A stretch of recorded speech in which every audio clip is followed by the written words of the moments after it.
Hello everyone, દ્રષ્ટિસ cooking ટૂરમાં આપ સૌનું સ્વાગત છે। આજે આપણે કાઠિયાવાડનું સ્પેશિયલ વળિયા ઢોકળીનું શાક બનાવીશું। તો ચાલો બનાવવાનું શરૂ કરીએ। તો તેના માટે એક બાઉલ લઈ લઈશું। તેમાં આપણે 1 કપ ચણાનો લોટ લઈ લઈશું। ચણાના લોટમાં આપણે અડધી ચમચી ધાણા જીરું પાવડર, અડધી ચમચી લાલ મરચું પાવડર અને 1 ચપટી હળદર ઉમેરી દઈશું। ત્યારબાદ સ્વાદ પ્રમાણે મીઠું ઉમેરીને તેમાં આપણે અડધી ચમચી જેટલા અજમાને આવી રીતે હાથેથી મસળીને ઉમેરી દઈશું। ત્યારબાદ તેમાં આપણે 1 ચમચી જેટલું તેલ ઉમેરી દઈશું।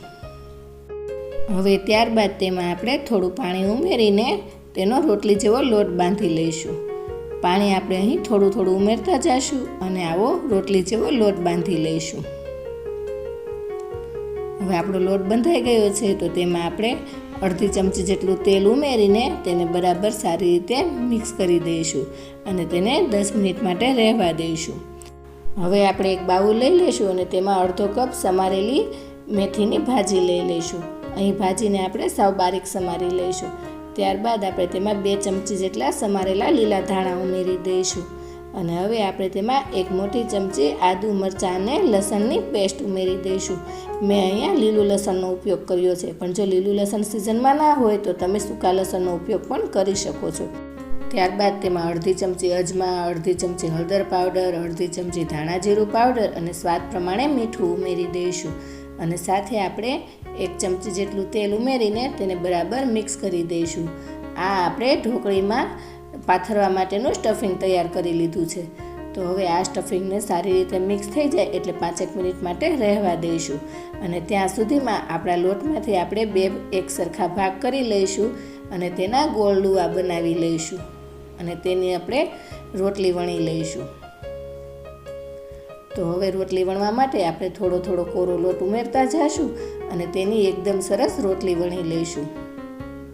આ રોટલીને આપણે બની શકે તેટલી પાતળી વણીને તૈયાર કરીશું। આવી રીતની આપણે પાતળી રોટલી વણી લઈશું। તો આવી જ રીતે આપણે બીજી રોટલીને પણ વણી લઈએ। તો અહીં આપણી બંને રોટલી વણાઈને તૈયાર થઈ ગઈ છે। તો હવે આપણે તેમાં મેથીનું સ્ટફિંગ પાથરીશું। તો અહીં આપણે 3 ચમચી જેટલું સ્ટફિંગ લઈ લઈશું અને તેને આવી રીતે છૂટું છૂટું પાથરી દઈશું। સ્ટફિંગ સરસ રીતે પથરાઈ જાય એટલે આપણે તેને હળવેકથી પાતળો રોલ તૈયાર કરીશું।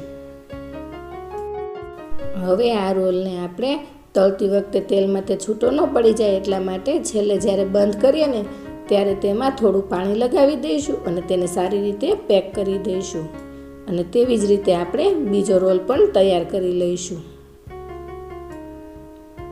બંને રોલ એકદમ સરસ તૈયાર થઈ જાય એટલે આપણે તેમાં નાના નાના કટ લગાવીને તેને કાપી લઈશું।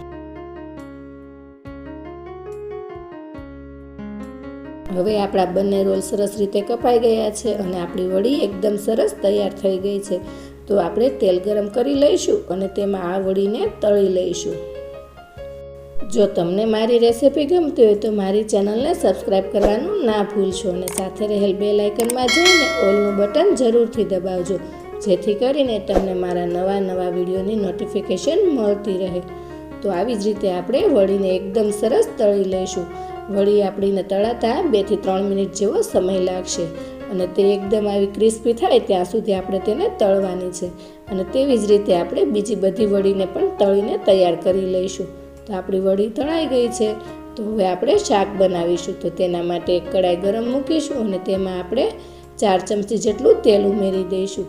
ત્યારબાદ તેમાં આપણે 2 સૂકા મરચાં, 2 તજના ટુકડા, 2 લવિંગ અને 1 તમાલપત્ર ઉમેરી દઈશું। ત્યારબાદ તેમાં અડધી ચમચી જેટલી રાઈ, અડધી ચમચી જેટલું આખું જીરું અને 1 ચમચી સફેદ તલ ઉમેરી દઈશું। સાથે આપણે અડધી ચમચી જેટલી વરિયાળી અને અડધી ચમચી હિંગ ઉમેરી દઈશું। વરિયાળીનો સ્વાદ આ શાકમાં ખૂબ સરસ લાગે છે। હવે આપણો વઘાર તૈયાર થઈ ગયો છે। તો તેમાં આપણે અડધો કપ ડુંગળીની પેસ્ટ ઉમેરી દઈશું અને તેને તેલ સાથે બરાબર મિક્સ કરી દઈશું। ડુંગળી આપણી એકદમ સરસ સંતળાઈ જાય એટલે આપણે તેમાં 2 ચમચી આદુ મરચાં અને લીલા લસણની પેસ્ટ ઉમેરી દઈશું અને તેને બરાબર મિક્સ કરી દઈશું। ત્યારબાદ આપણે તેમાં અડધો કપ ટમેટાની પેસ્ટ ઉમેરી દઈશું। તમે અહીં ટમેટાની પેસ્ટની જગ્યાએ નાના ટુકડામાં સમારીને પણ ઉમેરી શકો છો। તો હવે તેને પણ આપણે બરાબર મિક્સ કરી દઈશું અને 1 થી 2 મિનિટ માટે ચડવા દઈશું. થોડી જ વારમાં આવી રીતે તેલ છૂટું પડવા લાગે એટલે આપણે તેમાં અડધી ચમચી હળદર પાવડર, સ્વાદ પ્રમાણે મીઠું અને આપણા શાકનો એકદમ સરસ કલર આવે તેટલા માટે આપણે 1 ચમચી જેટલું કાશ્મીરી લાલ મરચું ઉમેરી દઈશું. તીખાશ માટે આપણે અહીં લીલા મરચાંનો ઉપયોગ કર્યો છે એટલે આપણે ફક્ત કાશ્મીરી મરચું જ ઉમેરીશું. પણ જો તમારે લીલા મરચાંનો ઉપયોગ ઓછો કર્યો હોય ને તો તમે તેની જગ્યાએ અહીં અડધી ચમચી તીખું લાલ મરચું અને 1 ચમચી કાશ્મીરી લાલ મરચું ઉમેરી શકો છો. ત્યારબાદ આપણે અડધી ચમચી ધાણા જીરું પાવડર અને અડધી ચમચી ગરમ મસાલો અને 1 ચમચી જેટલી ખાંડ ઉમેરી દઈશું અને તેને સારી રીતે મિક્સ કરી દઈશું. તમે ખાંડની જગ્યાએ ગોળનો ઉપયોગ પણ કરી શકો છો. હવે આપણે મીડિયમ ખાટું હોય તેવું અડધો કપ દહીં ઉમેરી દઈશું અને દહીંને સારી રીતે મિક્સ કરી દઈશું. દહીં ઉમેર્યા બાદ આપણે 1 મિનિટ માટે ચડવા દઈશું અને ત્યારબાદ તેમાં આપણે 1.5 કપ જેટલું પાણી ઉમેરી દઈશું. હવે આપણે શાકના રસાને 2 થી 3 મિનિટ માટે સારું એવું ઉકળવા દઈશું. તે એકદમ સરસ આવી રીતે ઉકળવા લાગે એટલે આપણે તેમાં તૈયાર વડી ઉમેરી દઈશું. વડી ઉમેર્યા બાદ આપણે શાકને 5 થી 6 મિનિટ માટે ચડવા દઈશું જેથી આપણી વડી એકદમ સરસ ચડીને તૈયાર થઈ જાય.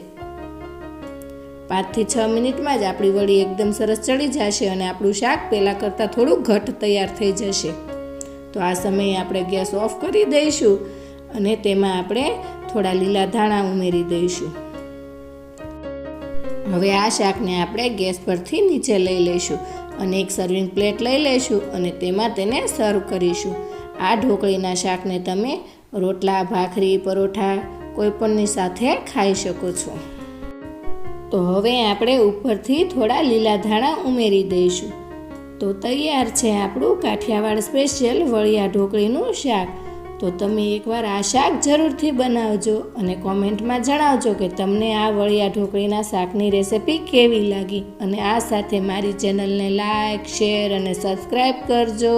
તો આવી જ નવી રેસિપીઓ સાથે આપણે ફરી મળતા રહીશું દ્રષ્ટિસ કુકિંગ ટૂરમાં.